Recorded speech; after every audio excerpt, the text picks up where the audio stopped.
अस्सलाम वालेकुम एवरीवन। क़यामत की एक ऐसी बड़ी निशानी जिससे मुकाबला करने की ताकत किसी इंसान के अंदर नहीं होगी।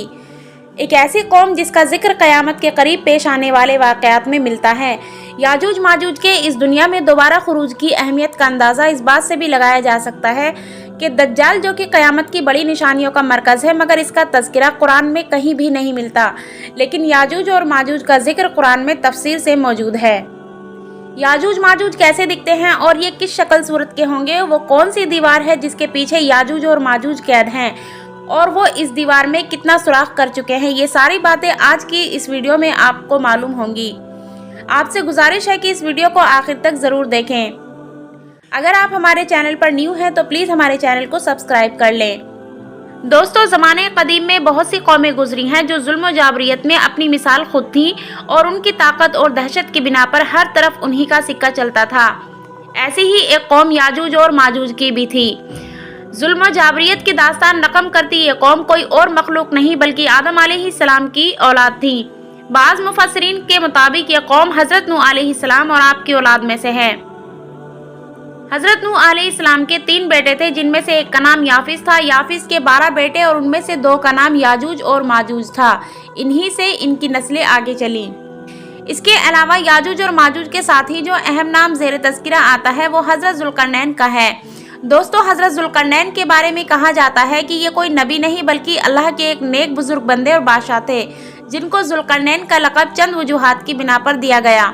एक तो ये कि वो ज़मीन की 2 इंतहाओं में सफ़र किया करते थे, यानी मशरिक़ और मगरिब के दरमियान, और कुछ लोगों के मुताबिक उन्हें ये नाम रोम और पेरिस पर हुक्मरानी की वजह से अता किया गया। बहादुर और ताकतवर बादशाह होने के नाते दुनिया भर के बादशाह इनके ताबे थे, और उनके खलेरे भाई यानी हज़रत खिज़्र अलैहिस्सलाम इनके खास वजीर थे। हज़रत ज़ुल्करनैन अक्सर हालत सफ़र में रहते। इसी दौरान वो ऐसी सल्तनत में पहुंचे जहां पर तुर्क आबाद थे। ये सल्तनत आर्मीनिया और आज़रबाईजान की सरहद के करीब मौजूद थी। वहां 2 पहाड़ों के बीच एक ऐसी जगह थी जिसमें एक कौम आबाद थी जो तुर्कों का कत्लेआम किया करती थी और अपनी सरकशी और फितना अंगेजी की वजह से बेहद मशहूर थी। ये कौम हर तरह की बुराइयों का मजमुआ थी और इंतहाई ताकतवर कौम थी, जिससे मुकाबला करना किसी के बस की बात नहीं थी। इसका जिक्र कुरान करीम की सूरह कहफ में और हज़रत ज़ुल्करनैन के हालात बयान करते हुए फरमाया गया है कि जब वो अपनी शुमाली मुहिम के दौरान 2 पहाड़ों के दरमियान पहुंचे तो उसे एक ऐसी कौम मिली जिसकी ज़बान नाकाबिले फ़हम थी। जब तर्जुमान के ज़रिए गुफ्तगू हुई तो उन्होंने अर्ज़ किया कि याजूज और माजूज इस मुल्क के बड़े फसादी हैं। अगर आप इनके और हमारे बीच में एक दीवार खड़ी कर दें तो हम आपके लिए खर्च का इंतज़ाम करेंगे। हज़रत ज़ुल्करनैन ने बगैर किसी खर्च या मुआवजे के सिर्फ सवाब की नियत से इस काम को करने की रजामंदी जाहिर कर दी, और उन पहाड़ों के दरमियान लोहे और पिघले हुए तांबों की एक मजबूत दीवार खड़ी कर दी, जिससे वक्ती तौर पर याजूज और माजूज का फितना दब गया।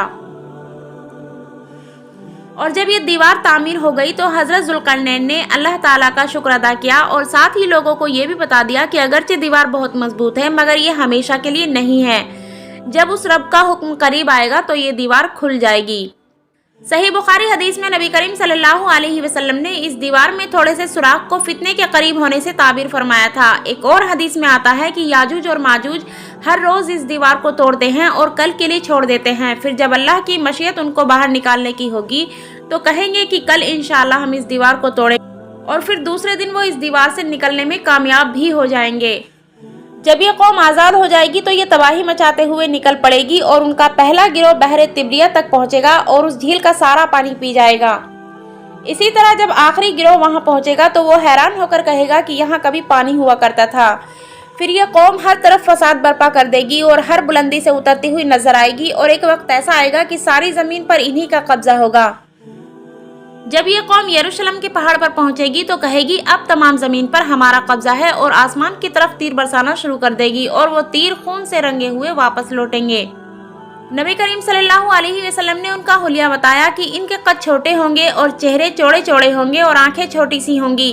फिर हज़रत ईसा अलैहिस्सलाम को अल्लाह रब्बुल इज़्ज़त इरशाद फरमाएगा कि वो मुसलमानों को दूर की तरफ जमा कर ले, क्योंकि याजूज और माजूज का मुकाबला किसी के बस में नहीं होगा। हज़रत ईसा अलैहिस्सलाम और उनके साथी उस वक्त ऐसी जगह खड़े होंगे जहां खाने पीने की सख्त कमी होगी। फिर लोगों की दरख्वास्त पर हज़रत ईसा अलैहिस्सलाम अल्लाह ताला से दुआ फरमाएंगे। अल्लाह ताला उनकी गर्दन और कानों में कीड़े पैदा फरमाएगा और वो सब उनमें हलाक हो जाएंगे।